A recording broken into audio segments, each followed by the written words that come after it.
Had lunch, so he ate well, so now try not to sleep. Just kidding. Be relaxed, so fall asleep, no problem.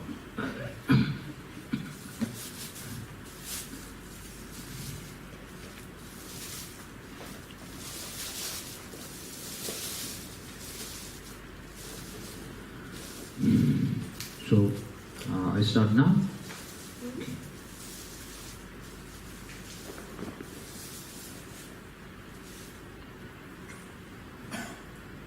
So, this morning I talked a lot, and actually my main point is how to train your mind. So then my talk went just expand a little more and more and more. So now, this afternoon, I will just go through a textbook.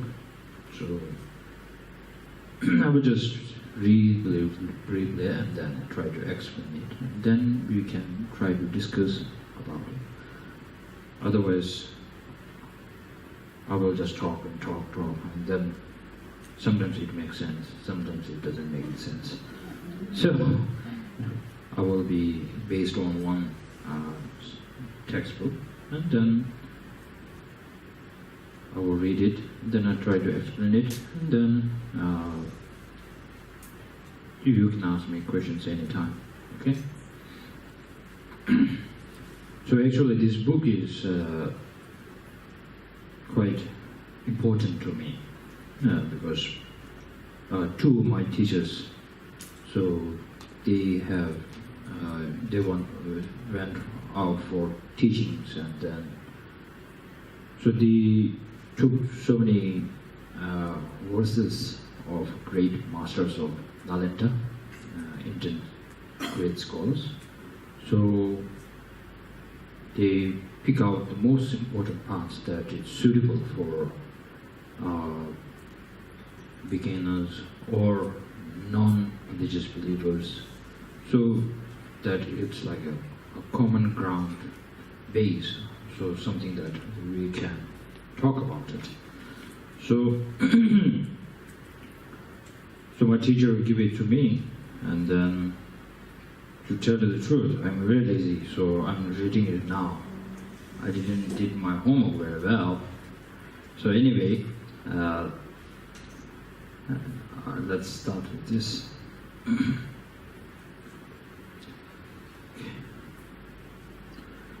So the name of the book, my teacher wrote it something like, many people ask question like, what is meaning of life? So then my teacher put like, how to get answer to how to get meaningful life. So this is like an answer to the question. So the author of the verses that my teachers put it down is one of the great Nalanda master. So you all heard of Nalanda? Yeah, some not, right? So Nalanda was one of the, I was told it is the first university, and the time of the Shantideva, the author. So I think, remember when the time of the century is seventh century. So he wrote this the textbook called Way of Bodhisattva's Life. So it's a great textbook. So, and it's really fun to read it because there's so many logics that he uses, and then it's it looks like it really touches our heart. So my teacher pulled out so many interesting verses from that, and through that, most of this His Holiness views, and His Holiness has one in his heart, so he just recites everywhere. Whenever he go, he just quote. So same thing here. Only just few of some interesting words that I have memorized, but most of them is difficult, so I didn't memorize it. So let's start. So this morning we talked about precious women life. So as I remember telling you that the human intelligence, how we use it. So once you use it in a good way, we can get the highest result. And once you use it in a negative way, we end up in such a big suffering. So it's in your hand actually, which direction you want to know or want to go. So here on verse number 4, Shantideva talks about, so I have to read it a little bit.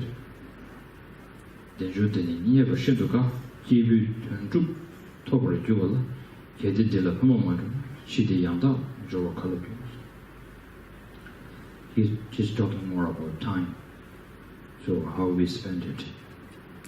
So, and now we have to ask ourselves, this intelligence mind, do we value it? And we say time is gold, time is money. So here we talk about intelligence, and then we are capable to do something very beneficial to yourself and to others. So now we have to make mathematics. We have to do some mathematics in our life. So up to now, I am in my 30s. So up to now, what I've done, and now past, future, what I'm going to do. So it is time to make a great decision that who you want to be. So he says, so the thing is, once the time is, it goes, it won't wait for us. So then once we spend it in a very good way, so we are happy with it. If not, then we do so many things, and in the future, you might regret. So then once you regret about it, it's too late. But you can learn from your past. This is something what you can do, at least. So here Shantideva says, use your time well. So this is actually very nothing to do with religious, right? So every day your parents or your teacher, this is same lecture or teaching. So every day we hear about it. So this is nothing very new, but very important actually. So this verse 23rd of the, I think, chapter 4. So then he talks about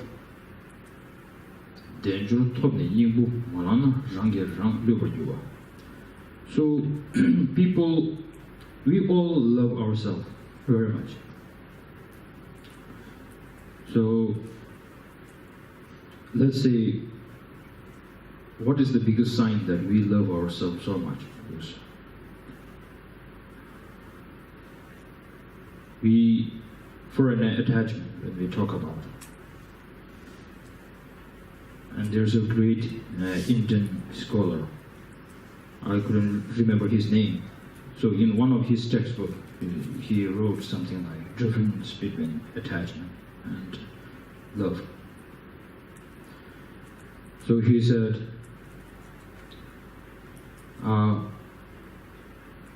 love is something that I want you to be happy. And then he said, attachment is something I want you to make me happy.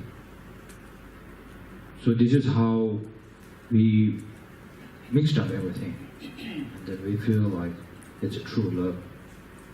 But the true love is something that you will really respect the other person. The main thing is to see him or her happy. But then attachment is a very tricky. So when then you say, I love you very much, then automatically there is something, most important part is you. But it's tricky. So that's why the attachment is one sign that you love yourself very much. And there's nothing wrong with you love yourself very much. But then the direction it takes in a wrong way to the ignorance mind. So I will talk more about the ignorance mind afterwards. It will come out. So in here he says there's two quotes that's saying, "Dinde tawanye yu ne dagi gegong ma chen na dile lu ba shen me de dile mong ba shen me." So now, person who get quite educated, and then people once he feel a proudness. We should have proud. We should be proud of ourselves, something, because we what we learn, and once we get some education, so we know something, and we are ready to answer somebody, and you are ready to go to the next level. So you should be proud of that, because you are capable to do something, right?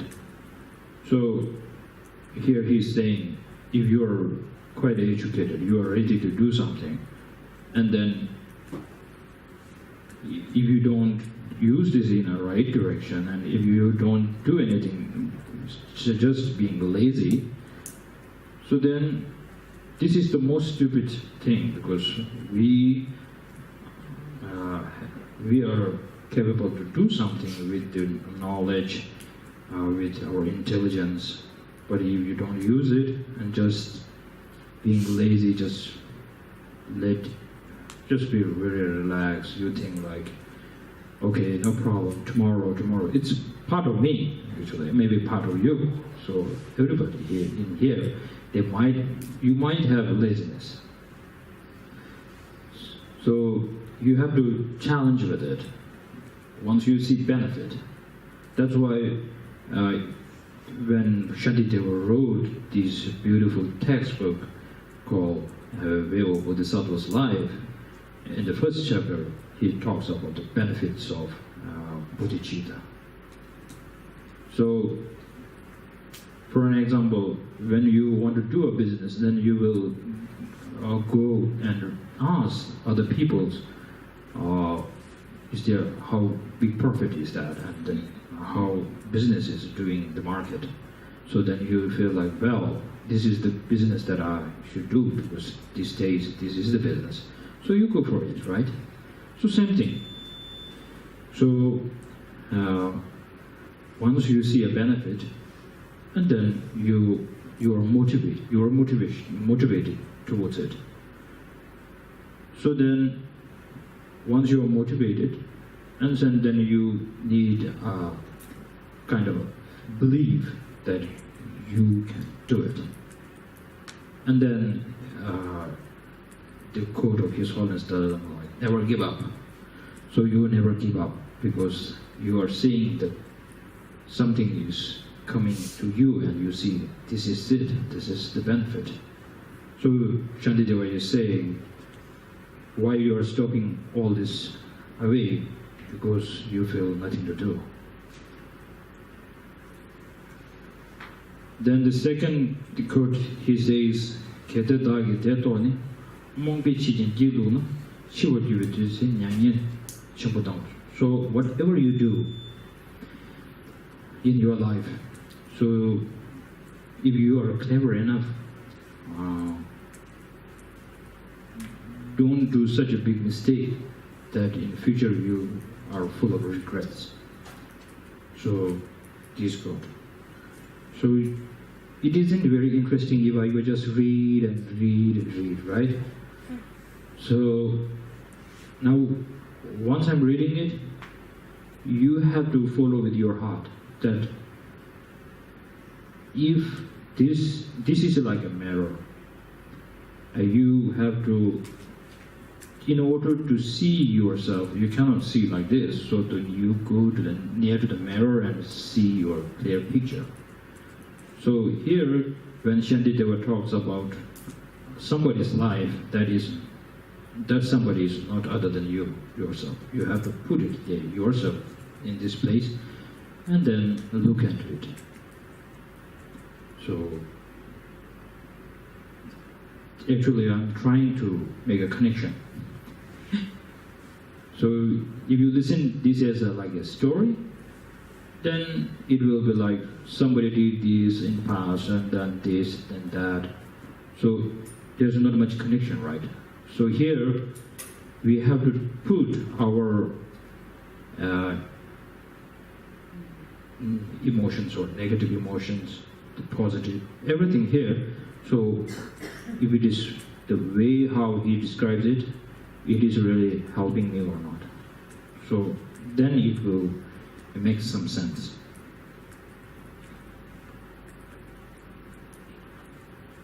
So here I remember one story. One time in China, one Rinpoche, or one respected master, was invited and give some teaching in China.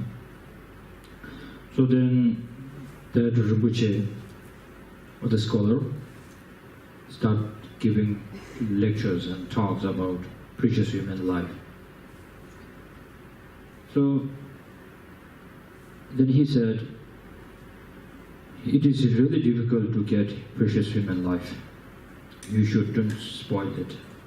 And he was with his folded hand. And then he requests everybody, you all got the human precious life.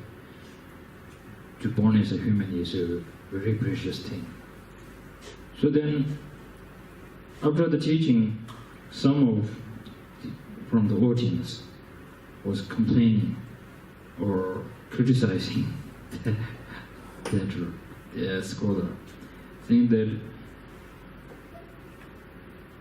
the scholar should be invited in Beijing, one of the most populated city in the world. So then he should see from one of the tower and see how many humans are there.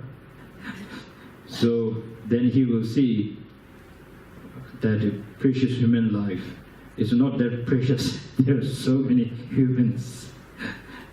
So my point is, we might think like this, right?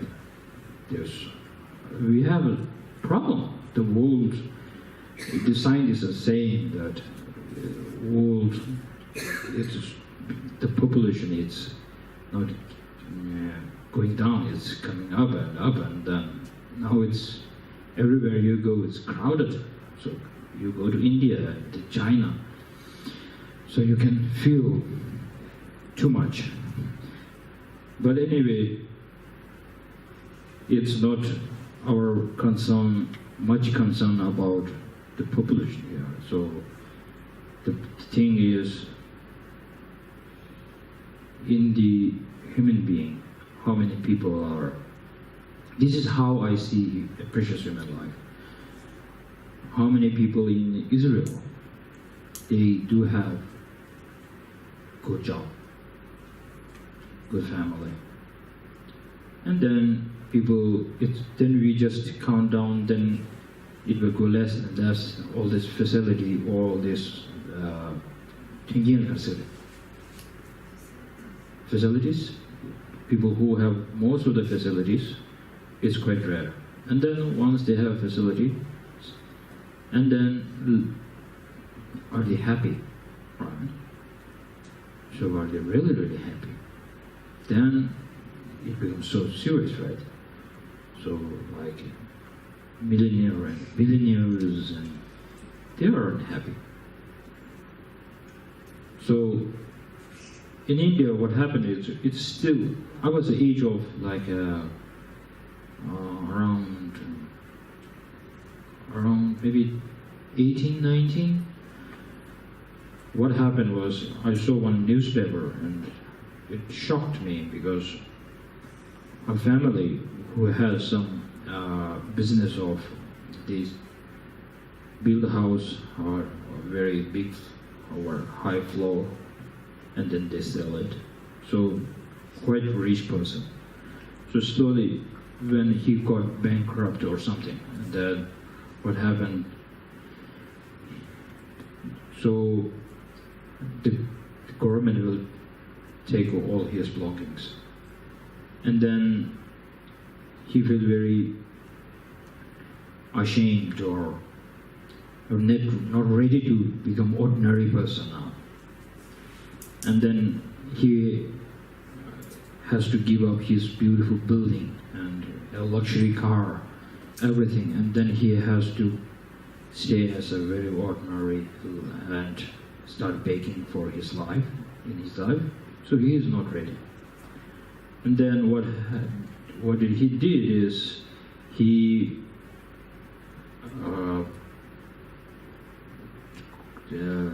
served a dinner, got a big meal to his family. There's one, his wife, and then child. And then they had their last dinner. And then what happened is, he killed his wife and child. And then he tried to commit suicide. Then the neighbor got to know and then stopped. So that case was quite a big case during that time. So same thing in Japan. Recently I got this news. That one is quite shocking, right? So the Japan story is much funnier. So in Japan, when people lose their job, there's one of my friends in Japan, he told me the story. So before like businessmen, they do have really good business. They go for city, Tokyo, or I don't know, other cities, big cities for job. So then slowly they lose their job. And then, so they don't want to let their neighbors know that he or she has lost the job. And so they will go to the city with the suit on and the briefcase. So they will go to the city, and they have a small house to rent. So people who lost their job, especially for that.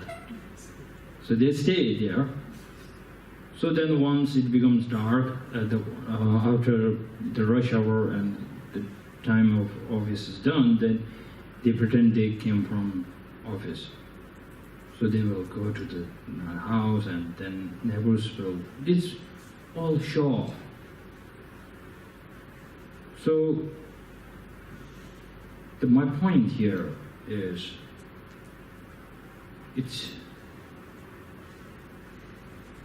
I'm not trying to point out those people are doing it.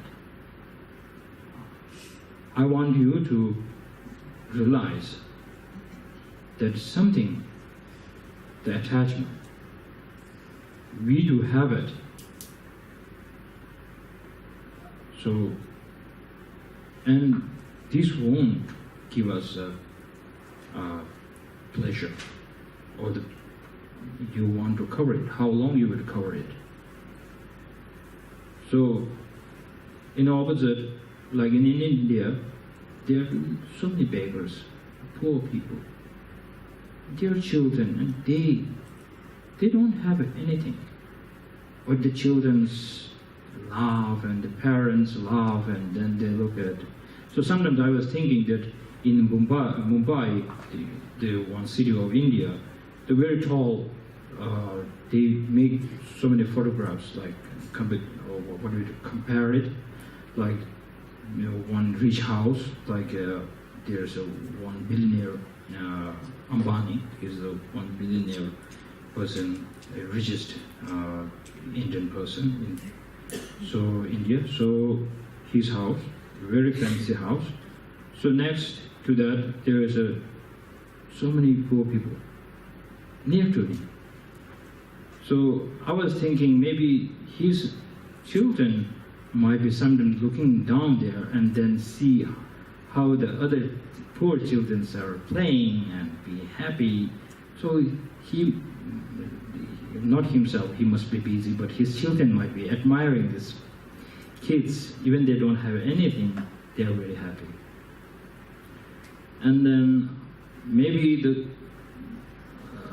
children of the poor people maybe sometimes looking out there, wow, this is the house. Maybe one day may I get a time to go there and to see how those people are living. So this is two types of people way of thinking. So